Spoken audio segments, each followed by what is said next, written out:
Hello dear students, today we are going to discuss about the Snell's law and a special term related with the Snell's law. In the laws of refraction, revise करवा देता हूं एक बार। आपने देखा दो प्रकार के medium होते हैं, मीडियम नंबर 1 जिसको हम रेयर मीडियम बोल देते हैं, मीडियम नंबर 2 जिसको हम क्या बोल देते हैं, डेंसर बोल देते हैं। इस प्रकार से कोई लाइट रेज आ रही है और जब वो रेयर से डेंसर में जाती है तो इस प्रकार से बेंड हो जाती है टुवर्ड्स द नॉर्मल। ओके, तो ये जो एंगल है इसको आपने बोला था एंगल आई और इसको बोला था एंगल आर। ठीक, इसका जो रूल नंबर 2 था, रूल नंबर 2 में आपने कहा था कि ratio of sine i and sine r is always constant. Ratio of sine i and sine r is always constant. और ये जो आई और आर बराबर नहीं होते हैं, यहां से angle i is not equal to angle r, इन दोनों का जो रेशियो होता है दैट इज कांस्टेंट। और उसी को हम क्या बोलते हैं, स्नेल्स लॉ बोलते हैं। तो स्नेल्स लॉ क्या बोलता है कि रेशियो ऑफ साइन आई यानी angle of incidence and sine r angle of refraction is always constant, is always constant. और ये जो कांस्टेंट होता है इसको बोलते हैं रिफ्रैक्टिव इंडेक्स। ये हमारे पास नई टर्म है आज की, इसको हम क्या बोलते हैं, रिफ्रैक्टिव इंडेक्स। ये रिफ्रैक्टिव इंडेक्स को आप n से भी लिख सकते हो, आपकी बुक में n से लिखा हुआ मिलेगा, कहीं कहीं आपको ये ऐसे म्यू से भी लिखा हुआ मिल सकता है, n और म्यू किसी से भी लिख सकते हैं। दैट इज इक्वल टू होता है sine i divide by sine r. This is the Snell's law. Snell's law क्या बोलता है, जब लाइट रेयर मीडियम से डेंसर में जाती है या डेंसर टू रेयर जाती है तो जो एंगल ऑफ इंसिडेंस होता है वो और एंगल ऑफ रिफ्रैक्शन होता है वो, उन दोनों का रेशियो ऑलवेज कांस्टेंट होता है और उस कांस्टेंट को हम बोलते हैं रिफ्रैक्टिव इंडेक्स। ये रिफ्रैक्टिव इंडेक्स क्या होता है, इसके हम डेफिनेशन कैसे लिखेंगे। तो जो रिफ्रैक्टिव इंडेक्स जो होता है ये होता है, it is the ratio of speed of light in air, air के अंदर या फिर वैक्यूम के अंदर। हम रेशियो ले रहे हैं किसके साथ, speed of light in medium. जिस भी मीडियम का आप रिफ्रैक्टिव इंडेक्स निकाल रहे हो तो क्या आप क्या रेशियो निकालोगे, speed of light in air and speed of light in medium. इसको आप ऐसे लिखोगे, refractive index n is equal to speed of light in air c divided by क्या होता है v। This is the formula for the refractive index, n is equal to c divided by v। यहां पे ये जो अनरिफ्रैक्टिव index है वो किसका है, इस मीडियम का है, और मीडियम में स्पीड की लाइट कितनी है, v। अब आप सोचोगे ये मैंने c क्यों लिखा, ये मैंने v क्यों लिखा। सोचने वाली बात है और सोचना भी चाहिए आपको। तो सुनो, मैंने आपको स्टार्टिंग में बताया था जब ये हमने चैप्टर शुरू किया था कि हमारे पास 3 प्रकार के मीडियम हैं, जैसे सॉलिड है, लिक्विड है और गैस है। और वहां पे आपको एक क्लियरली बताया गया था कि लाइट की जो स्पीड होती है वो फास्टेस्ट होती है कौन से मीडियम में, वैक्यूम के अंदर या फिर एयर के अंदर। ठीक, और वो जो होती है वो होती है 3 × 10⁸ मीटर पर सेकंड होती है वैक्यूम में और एयर में। उसके बाद अगर आप कोई मीडियम ले लेते हो वैक्यूम को, एयर को छोड़ के, तो हर मीडियम के अंदर जो लाइट होती है वो इससे कम होती है। कोई भी मीडियम हो, आप वाटर ले लो, ग्लास ले लो, ग्लिसरीन ले लो, कोई भी ट्रांसपेरेंट मीडियम ले लो आप जिसमें से लाइट पास हो सकती है, उसमें जो स्पीड होगी लाइट की वो एयर और वैक्यूम से हमेशा कम होगी। ठीक है, तो इन दोनों के रेशियो को हम रिफ्रैक्टिव इंडेक्स बोलते हैं। ये तो इतना हो जाएगा और डिवाइडेड बाई v। v मतलब उस मीडियम के अंदर लाइट की स्पीड कितनी है, ये उसको रिप्रेजेंट करेगा। इस रेशियो को हम बोलते हैं refractive index of the medium. और इस मीडियम के रिफ्रैक्टिव इंडेक्स से हमें बहुत एक इंपॉर्टेंट इंफॉर्मेशन मिलती है। आपसे अगर क्वेश्चन पूछता हूं मैं यहीं पे, आपसे कहा जाए कि जो रिफ्रैक्टिव इंडेक्स है वाटर का, n इज इक्वल टू होता है 1.33, ये 4/3 लिखते हैं इसको। Refractive index of water is 4/3। What does it mean, what does it mean, NW लिख देता हूं, W for water. Refractive index पानी का जो होता है वो 4/3 होता है। इसका मतलब क्या है, refractive index of water is 4/3, what does it mean, इसका मतलब क्या है। और इस प्रकार से कोई भी क्वेश्चन पूछ सकता है, तो ये कॉन्सेप्ट अपने दिमाग में क्लियर कर लें। तो देखो, रिफ्रैक्टिव इंडेक्स का फॉर्मूला होता है हमारे पास n is equal to c divided by v। Refractive index दे रखा है आपको पास, c की वैल्यू आपको पता है, तो यहां से आप क्या निकाल सकते हो, यहां से आप v निकाल सकते हो। तो इसको अगर आप सोल्यूशन करोगे तो आप लिखोगे as we know that n हमारे पास होता है c डिवाइडेड बाई v, तो v हमारे पास हो जाएगा c divided by n।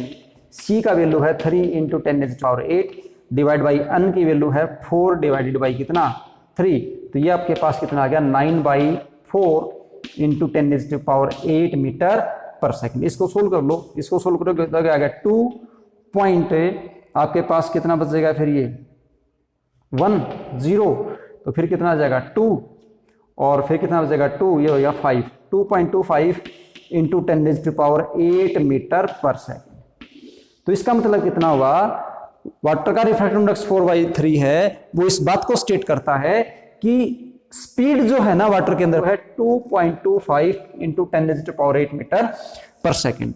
Refractive index of water is 4/3, it mean speed of light in water is 2.25 into 10⁸ metre पर सेकेंड। तो किसी भी मीडियम का रिफ्रैक्टिव इंडेक्स दे रखा है, उसका मतलब ये होता है कि उस गिवन मीडियम के अंदर लाइट की स्पीड कितनी है। ठीक है, अब ध्यान दीजिए रिफ्रैक्टिव इंडेक्स से बहुत इंटरेस्टिंग बात है। पीछे मैंने आपको दो मीडियम बताए थे, एक आपके पास मीडियम होता है रेयर और एक मीडियम होता है डेंसर, और वो आपने पढ़ा था उनके जो कांस्टेंट पार्टिकल्स हैं उनके अरेंजमेंट के आधार पे। रेयर मीडियम में आपने देखा था कि जो पार्टिकल्स हैं वो इस प्रकार से एक दूसरे से दूर दूर होते हैं, और डेंसर मीडियम के अंदर ये पार्टिकल होते हैं इस प्रकार एक दूसरे के बहुत क्लोज होते हैं। क्लोज है तो डेंसर मीडियम है, फार अपार्ट है तो कैसा मीडियम है, रेयर मीडियम। ये हमने पढ़ा, वहां से हमने पढ़ा कि रेयर मीडियम के अंदर स्पीड ज्यादा होती है, डेंसर में स्पीड क्या होती है, कम। ध्यान से सुनना, रिवाइज कर लो फिर से। रेयर में स्पीड ज्यादा होती है, डेंसर में स्पीड कम होती है। अब एक और कॉन्सेप्ट है हमारे पास मीडियम को रेयर और डेंसर करने का, और वो हमारे पास कौन आ गया, रिफ्रैक्टिव इंडेक्स। कौन आ गया, दिस रिफ्रैक्टिव इंडेक्स। आपने देखा कि रेयर मीडियम के अंदर लाइट की स्पीड क्या होती है, ज्यादा होती है। इसको अगर मैं ज्यादा करूंगा तो n की वैल्यू कम आएगा, क्योंकि n inversely proportional to v है। ठीक है, और डेंसर मीडियम में v की वैल्यू कम होती है, इसको अगर मैं कम करूंगा तो ये वैल्यू क्या आएगी, ज्यादा आएगी, है ना। देख लो, रेयर मीडियम के v की वैल्यू ज्यादा होती है, तो v की वैल्यू ज्यादा है तो n की वैल्यू क्या मिलेगी, कम मिलेगी। डेंसर के अंदर क्या होता है, v की वैल्यू कम होती है तो n की वैल्यू ज्यादा मिलेगी। इसका मतलब रिफ्रैक्टिव इंडेक्स जो n होता है, n रेयर मीडियम का हमेशा लेस देन होता है n ऑफ डेंसर मीडियम। यानी कहने की बात यह है कि जिस भी मीडियम के अंदर रिफ्रैक्टिव इंडेक्स ज्यादा है, जिस मीडियम का रिफ्रैक्टिव इंडेक्स ज्यादा है, उस मीडियम को हम डेंसर मीडियम बोलते हैं। आपको दो मीडियम दे दे, जैसे एक मीडियम आपको देता हूं रिफ्रैक्टिव इंडेक्स है 1.5, एक का है 1.3, बोले आपसे इन दोनों में से डेंसर मीडियम कौन सा है, तो जिसका रिफ्रैक्टिव इंडेक्स ज्यादा है वही ज्यादा डेंसर है। ये ग्लास के लिए होता है, याद भी कर लेना इसको। किसके लिए है ये, ग्लास के लिए। और 1.33 होता है, ये किसका है, वाटर का। ये कुछ स्टैंडर्ड वैल्यूज हैं, इनको याद कर लो। मैक्सिमम वैल्यू रिफ्रैक्टिव इंडेक्स से कितनी हो सकती है, ये भी सुन लो। रिफ्रैक्टिव इंडेक्स की मैक्सिमम वैल्यू जो होती है वो होती है 2.4। इस बात को भी नोट करके रखना।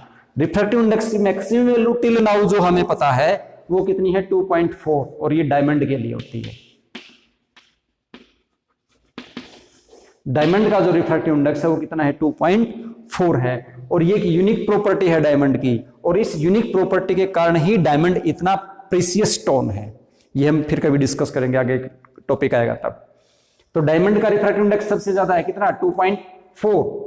सबसे कम रिफ्रैक्टिव इंडेक्स किसका है, जो मीडियम हमें पता है। तो हमारे पास जो नॉन मीडियम है उनमें सबसे रेयर मीडियम जो होता है वो एयर होता है। सबसे रेयर मीडियम कौन होता है, एयर। एयर हमारे पास कैसा मीडियम है, सबसे रेयर मीडियम है, और उसका जो रिफ्रैक्टिव इंडेक्स होता है वो 1 होता है। 1.00 समथिंग होता है, बट उसको हम राउंड ऑफ करके लास्ट में 1 बोल देते हैं। और जो वैक्यूम होता है, वैक्यूम का मतलब नो मीडियम, जहां पे एयर भी नहीं है, उसका रिफ्रैक्टिव इंडेक्स भी 1 होता है, उसका एब्सोल्यूट 1 होता है। ये नियरली इक्वल टू 1 होता है, और वैक्यूम का एब्सोल्यूट 1 होता है। इसका मतलब ये, इसलिए तो मैंने लिखा speed of light in air कितना, 3 इंटू 10⁸। तो air by air 3 into 10⁸ divide by 3 into 10⁸ is equal to 1। ठीक, तो सबसे कम रिफ्रैक्टिव इंडेक्स किसका है, एयर का। जो मीडियम हमें अर्थ के ऊपर नोन है उनका जिक्र कर रहे हैं। तो सबसे कम किसका, एयर का। सबसे ज्यादा किसका, डायमंड का। एयर का 1, डायमंड का 2.4, बाकी जितने भी मेटेरियल्स हैं उन सभी का इसके बीच में। एक बात और सुन लो, किसी भी मीडियम का रिफ्रैक्टिव इंडेक्स 1 से कम नहीं हो सकता।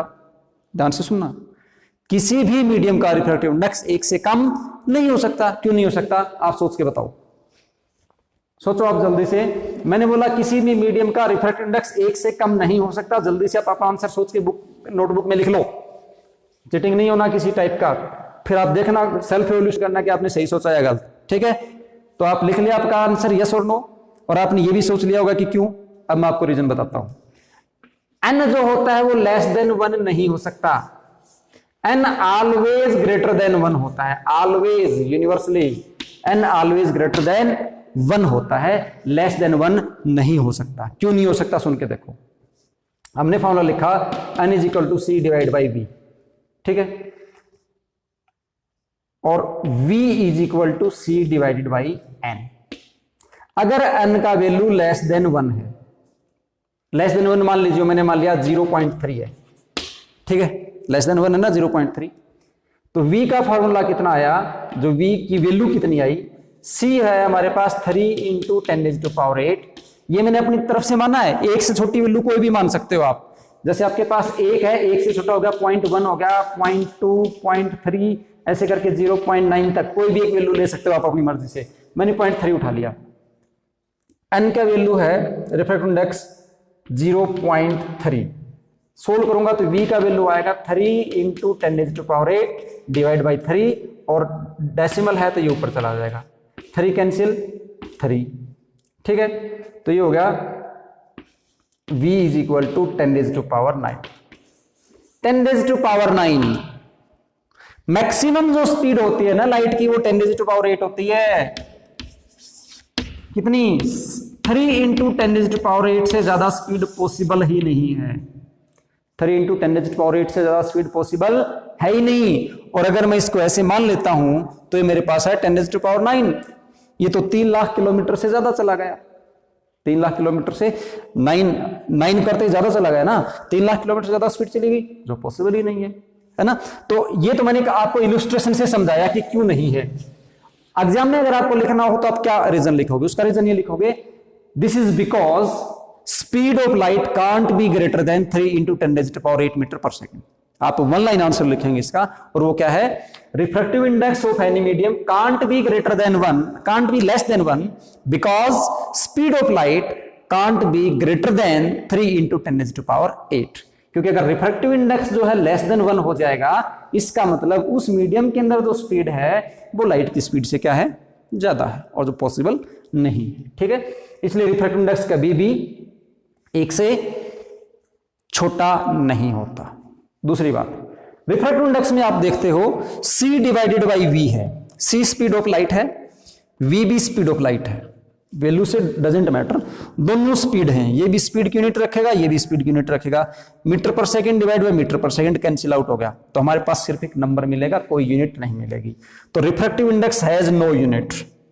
रिफ्रैक्टिव इंडेक्स को हम यहाँ पे एक पॉइंट लिख देंगे, इसका refractive index has no unit, unitless होता है रिफ्रैक्टिव इंडेक्स, इसकी यूनिट होती ही नहीं है। क्यों नहीं होती, क्योंकि 2 सेम फिजिकल क्वांटिटीज का रेशियो है ये, तो ये ओनली एक नंबर है। Refractive index is only A number, ये एक नंबर को रिप्रेजेंट करेगा, ये लाइट के रेशियो को रिप्रेजेंट कर रहा है, ये कोई यूनिट नहीं रखता। ये आपको ये क्लियर हो गया कि रिफ्रैक्टिव इंडेक्स की कोई यूनिट नहीं होती है। क्यों नहीं होती है, रीजन आपको पता चल गया, ये भी स्पीड ऑफ लाइट है, ये भी स्पीड ऑफ लाइट है, और यहां भी मीटर पर सेकंड, यहां भी मीटर पर सेकंड, दोनों एक दूसरे को कैंसिल कर देंगे, तो ये यूनिटलेस है। ध्यान रखना, एग्जाम में आपको कंफ्यूज करने के लिए पूछ सकता है, write the unit of refractive index, तो refractive index has no unit, ठीक है। और यहां से अब रिफ्रैक्टिव इंडेक्स के बारे में मैंने आपको क्या क्या बताया वो सुन लो, जो 1 मार्क्स क्वेश्चन आ सकते हैं। पहली बात हमारे पास ये से क्लियर हुई कि रिफ्रैक्टिव इंडेक्स की कोई यूनिट नहीं है। सेकंड क्वेश्चन ये है कि रिफ्रैक्टिव इंडेक्स कभी भी लेस देन 1 नहीं हो सकता। क्यों नहीं हो सकता, उसका रीजन मैंने आपको बता दिया, क्योंकि लाइट की मैक्सिमम स्पीड 3 इंटू 10⁸ मीटर पर सेकंड है। Refractive index speed of light और मीडियम में लाइट का रेशियो है। अगर ये लेस देन 1 होगा, इसका मतलब मीडियम के अंदर जो लाइट की स्पीड है वो ग्रेटर देन 3 इंटू 10⁸ मीटर पर सेकंड होगी, जो पॉसिबल नहीं है। ओके, और तीसरा क्वेश्चन हमारे पास क्या था कि जो रिफ्रैक्टिव इंडेक्स मिनिमम कितना होता है 1 और मैक्सिमम कितना होता है 2.4। ठीक, एक रिफ्रैक्टिव इंडेक्स के ऊपर ये क्वेश्चन भी पूछता है कि या जैसे मैंने यहां पे लिखा NW equal to 4/3, what does it mean? NW for water, water का रिफ्रैक्टिव इंडेक्स 4/3 है, इसका मतलब क्या है? तो वो मैंने आपको बता दिया था कि इसका मतलब ये क्या है, ये उस मीडियम में लाइट की स्पीड को रिप्रेजेंट करता है। ओके।